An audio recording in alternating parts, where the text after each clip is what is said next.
So, Dragon Age: The Veilguard. Apparently, this is a BioWare insider. They leak all Veilguard sales, internal culture war, and layoffs incoming. Um, Gotta love the family portrait here. I think Tosh is right here, actually, most of us right now with the game. They're like, I'm over it. But BioWare insider speaks out. Layoffs loom. Culture war shifts focus back to gamers. Will they actually do it? Find out on the next exciting episode of Dragon Ball Z. All right, the troubling update from BioWare. An anonymous employee at Bio, I'm sure it probably won't take long before someone figures out who it is. BioWare employee went with a lengthy amount of experience at the studio, who I've personally verified, has come forward to give me some seriously alarming insights about the company's current state. Matter. Via their very insightful and detailed message, the whistleblower highlighted big-time internal struggles, wildly disappointing sales figures, and a cultural shift aimed at addressing recent failures, with specific numbers included. Oh boy, that's actually kind of exciting, because we've been having we've gotten hints about numbers, but nothing really concrete. But with BioWare, while BioWare has been home to some of the most talented individuals in the industry over the years, it appears that even their best efforts were hindered by systemic issues, poor decision making, and, from the sound of it, unqualified hires that have been placed into leadership positions within the organization. Soka. Sales fallout. Veilguard misses the mark. Shockingly not shocking. The insider revealed that BioWare's latest title, Veilguard, has significantly underperformed. Despite internally their quite ambitious sales target of 10 million copies within the first 3 months, the game has managed to sell so far over 3 million copies. Which, hang on, let's do some math here. All right, so 3 million copies times, say, it was $70 for the game, and they still haven't even made back what they spent. The game is like, it was made with, what was it, like 350-400 million dollars. So even with, they still haven't even made back what they spent. So the game is still a failure. And I understand, oh, but John, that's a big PP number. Well, you have to think of it in the terms of a business.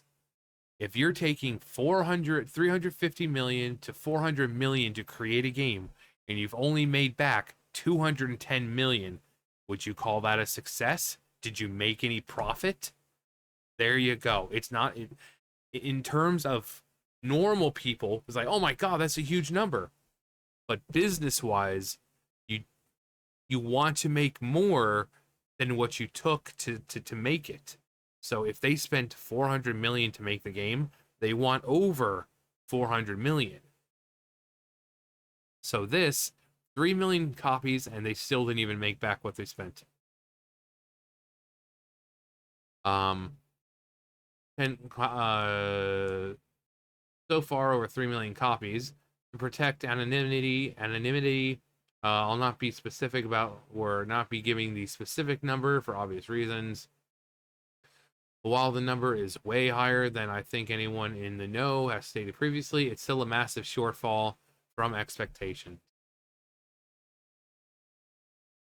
The whole situation has sparked rumors internally of impending layoffs, casting a dark shadow of uncertainty throughout the office. The employees stated, emphasizing their unease gripping the entire team. The failures of Veilguard have prompted deep introspection within the company, as leadership has been enveloped with scrambling to identify and try to address We all know what the problem is, but every time we try to tell you people what the problem is, we just get called phobes and isms. So you know what? Fuck you guys. You know, fuck BioWare. So you guys can have your little internal problems. You can, management and whatever, people who are more interested in forcing in things. Yeah, you guys deserve it. You know, I think, gamers we're just done. We tried telling you how to make a good game. And the higher ups and team members and everyone they just come out and attack, say, "Oh, you're just haters, you just vote this and isms." So you know what? Fuck you guys. Seriously, we don't have to buy your games. We're not the ones who are spending $400 million to make a game and then not making any of that back. So we're in a no risk situation here. You guys, however, um, it's pretty obvious to anyone with half a brain to figure out why Veilguard sputtered. But the closer you are to the center, apparently the more blurry the image gets for some. Taking a step back and thinking about this info is just wild. You've gotten to the point where AAA gaming, where a game is now selling well over 3 million copies, is still considered a massive failure. Well, yeah, that's because that's what happens when you take, uh, these massive budgets and try to put those in. Like, you can make a good game for a lot less. Indie developers do it all the time. You don't have to. Like with Failguard, like the whole most of it I think went into either music or the visuals. Like the characters themselves, like really not that great, but the areas themselves, they are fairly detailed. But the crappy part is you don't even get to explore it. It's a linear game. You're confined within a set path. So all the stuff that they're putting out in the space that you're never gonna go, that it's like why? So they should have made it like an open, free to explore game. But no, it's a linear path, and all the details and everything that get put into it, you never actually get to see because it doesn't allow you to go further than what the game is programmed to let you to. So, and music is always a lot. Uh, the new Mass Effect, a glimmer of hope, or more of the same.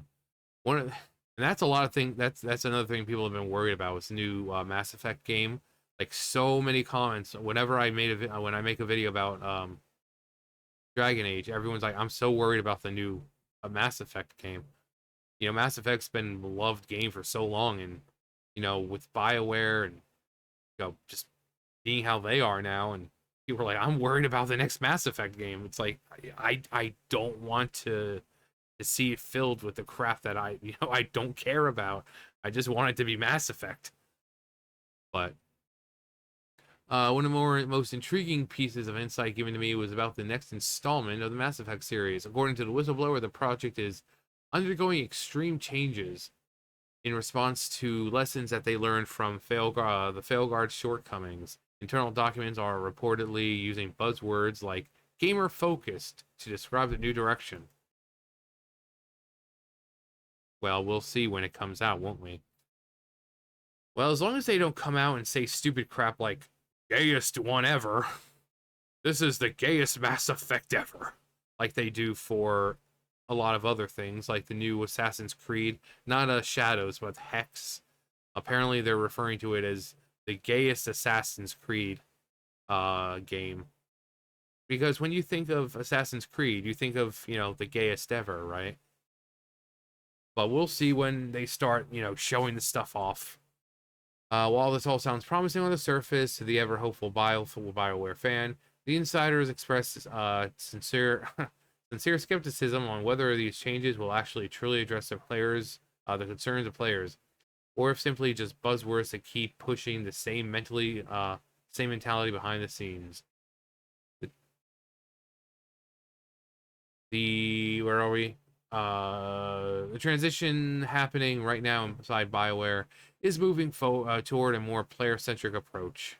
And appears to be a reaction as what they describe as the culture war swinging, indicating that they are working on a potential shift in priorities within the gaming industry at large.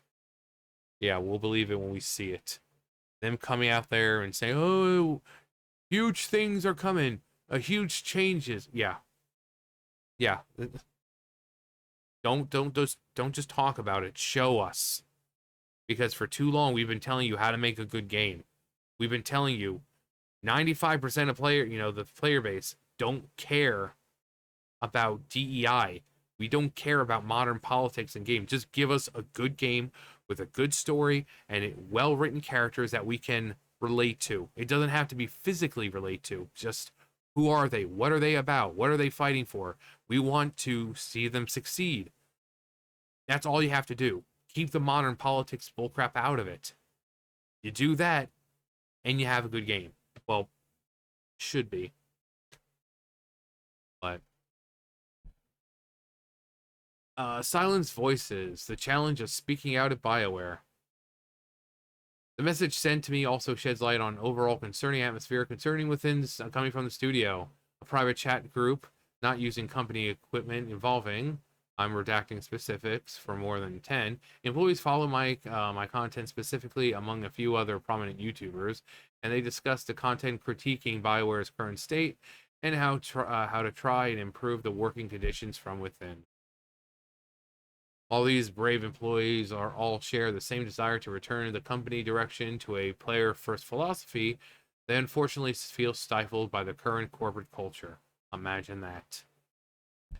We're afraid to make our beliefs known around the office. I wouldn't be surprised. Wouldn't be surprised. Reflecting their fear as harsh retaliation for voicing a dissenting opinion, the blackball-style environment reflects, yeah, that pretty much what I would imagine it would be. Reflects the broader direction of the video game industry at large.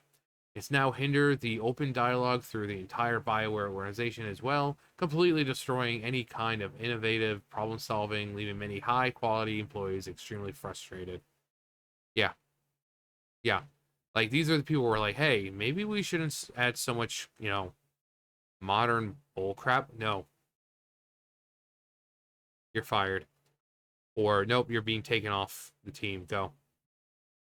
People are afraid to speak up because they're afraid of losing their jobs because these higher ups and whoever are so set in their ways, they don't want to listen. And then even when the game fails and the people there are like, we tried to tell you. We tried to tell you. The great talent at BioWare, a beacon amid the struggles. Despite the turmoil, the whistleblower emphasized that just like any AAA game company, there are always great people and they have great responsibility.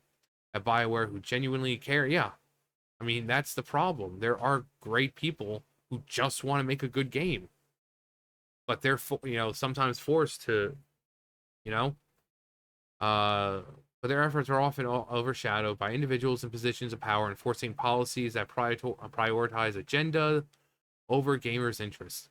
Yeah, yeah, and that's the problem.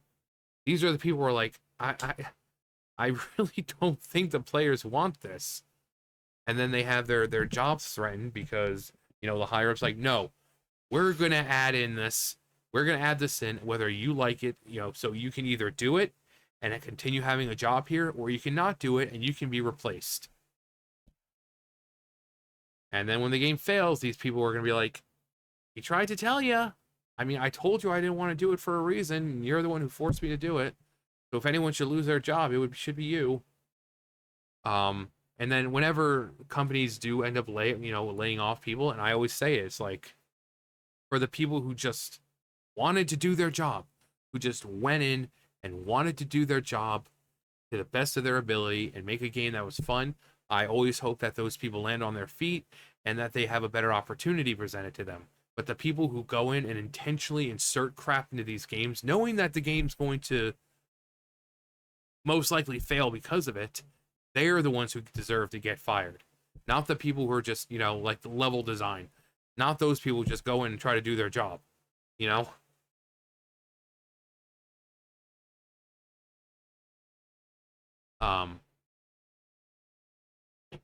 At this point, the elephant in the room here is all the ongoing leaks and insider accounts from BioWare. They highlight a much larger issue at play with the entire video game. Yeah. Talented developers are all too frequently dragged down by poor, unqualified leadership and misguided priorities. DEI in action. Yeah. And it's not just gaming companies. You see this all the time. Movies, TV shows, any kind of position of power. When you hire someone based on their skin color or their gender and not the best person for the project or the role or whatever, it's going to suffer. It's going to suffer. But we're just trying to correct the injustices of modern society. So many good people in minority groups are cast aside and ignored for the patriarchy, the white patriarchy. It's like, no, no. People are hired based on skill. If those people are white, they're white. If they're black, they're black. But people are, especially in a game company where you want to make a good game, you want to hire the best people for the job, whether it be a higher up position, whether, whoever, you want the best person for the job. You don't want some new person who has no experience whatsoever, hiring them just because they're of a specific race or whatever. Um, it's like with like the airlines a few years ago, they're like, oh well, we want at least half of our pilots to be women and people of minorities, and it's like, oh boy.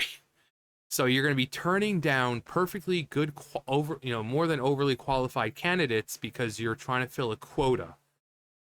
Well, at least when that plane goes down, you'll know that you know it was a minority.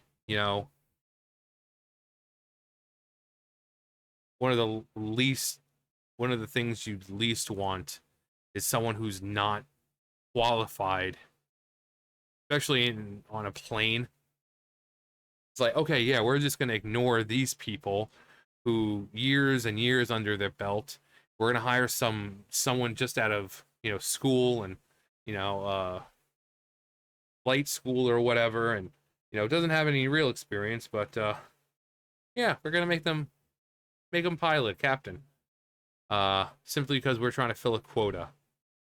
So some situations when you do that, when you exclude an entire color of people, a group of people because you're trying to, check boxes, it's extremely dangerous. But for games, you just get a really bad product. They're hiring people based on skin color and gender rather than people who are best fitted to do the job. If they're black, they're black. If they're not, it doesn't matter. Just hire the best people for the job. Like, but I'll look ahead, hoping for a better 2025. The email ends on a cautiously optimistic note, with the insider expressing hope that 2025 will potentially mark a return to what made great gaming great. Games that are made for the players, not for the ideologies. Here's to 2025. Here's hoping 2025 brings back games to being about games. There's sentiment echoes a growing call within the industry, and not just the industry, but all around. Like, I'm sure people in the industry want it, but gamers have been saying this for years now. Just give us good games. Just give us good games. We don't care about the DEI's crap. If characters are diverse, make them genuine diversity. Not this whole, oh, this person is gay, so they're going to be stereotypical. This woman is black, so she's going to be stereotypical. No, give us genuine diversity. That's all we're asking. We're not saying for no diversity at all, which the people watching me still are fucking stupid, too stupid to comprehend that. We're not saying we don't want diversity. We just want it to be genuine and not like this forced crap that they've been. Because when you force it, it doesn't work out. The characters are bland. They're stereotypes of of those certain groups, and having a character based solely on their color or their gender or their sexual preference, that is not a character. That's a small portion, a very, very, very small portion of a character. But that to use that as like an entire personality, you can't do it. You can't. So we don't care about the diversity. You can have as much diversity as you want. Just make it genuine. But of course, people are fucking stupid and don't understand that. Instead, we're still called phobes, this, and isms because these people are so fucking narrow-minded. It's just a crossroads for BioWare. Crossroads is under attack every 5 minutes. I seriously doubt most of you are gonna even get that reference. BioWare's every 5 minutes, sometimes even sooner. They were just relentless. BioWare's challenges serve as a stark reminder about the struggles faced by even the most iconic studios in the gaming industry. With Veilguard's disappointing sales, rumors of layoffs, and cultural turmoil within the company, BioWare is at a critical juncture. These next few weeks will absolutely determine the future prospects of the company itself. The email also serves as testament to the strong resilience and passion of those great people working behind the scenes, often under ridiculous ideological circumstances. It's clear to me that there are plenty of I mean, that's what we keep saying, that there are some people who just want to do the job. They just want to do the job, but yet they're held back. Dedicated individuals at BioWare who really wanted to see the company succeed by putting gamers first. Whether the studio can actually rise above its current self-inflicted challenges remains to be seen. But one thing is certain: times are always changing. Hopefully for the better. Thank you for being the person brave enough to reach out and share this.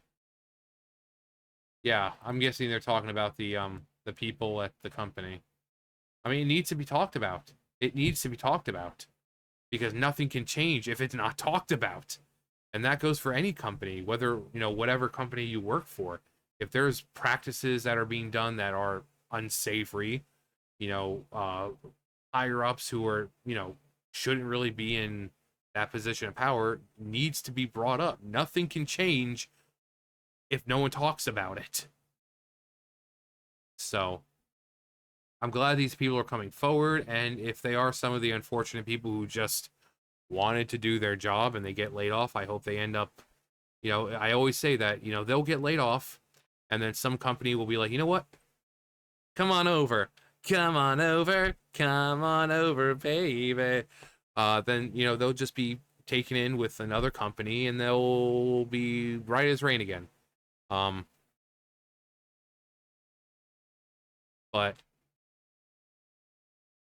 But the higher ups, the ones who are forcing ideological crap, the ones who don't need to be there because they were just basically diversity hires, no, you can go.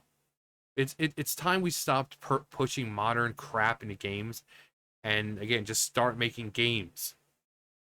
Make games great again. Mega. This is the mega movement. Make games great again. But it is modern day, so no one cares about that crap because the message pushing is far more important than the games being good and people wanting to buy them. So, can't expect much. Can't change if you don't want to. So if these people don't want to have the desire to go a different direction now, so the people who are wanting to, that's different. But if they're not in positions of power, there's really not much they can do. There's not much they can do. So if the higher ups are perfectly content going the direction that they're going right now, can't really do much. But anyway, that's gonna do for me. You guys know the drill. I'll see you guys later. Bye, guys.